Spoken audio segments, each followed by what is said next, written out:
स्वीकृत नगरसेवक कोण निवडतो आणि याचा फायदा नेमका कुणाला होतो यावर आता जरा आपण फोकस करूया। नगर परिषद निवडणूक झाल्यानंतर अध्यक्ष उपाध्यक्ष निवडीनंतर जिल्हाधिकारी स्वीकृत नगरसेवक नेमतो। एकूण सदस्यांच्या 5% किंवा जास्तीत जास्त 5 इतके सदस्य स्वीकृत होऊ शकतात। याच्यामध्ये कोण स्वीकृत नगरसेवक होऊ शकतो आणि नियम काय सांगतो? डॉक्टर, शिक्षक, वकील, अभियंता, समाजसेवक म्हणजे शहराच्या विकासासाठी असणारे हे तज्ञ लोक स्वीकृत नगरसेवक होऊ शकतात। फायदा याचा नेमका कुणाला होतो? जर नियम पाळले गेले तर जनतेला याचा पुरेपूर फायदा होतो, पण जर राजकीय हस्तक्षेप झाला तर याचा फायदा पक्ष आणि कार्यकर्त्यांना होतो। हे सर्वांना माहिती आहे।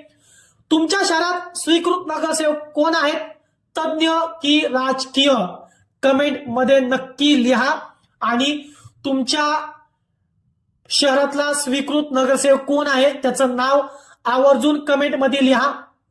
कालच दौंडचे स्वीकृत नगरसेवकाची निवड झाली आहे। या संदर्भात नगरसेवकाचे नाव आवर्जून आपल्या कमेंट बॉक्स मध्ये लिहा आणि अजून काय माहिती असेल तर तुम्ही कमेंट मध्ये सुचवू शकता।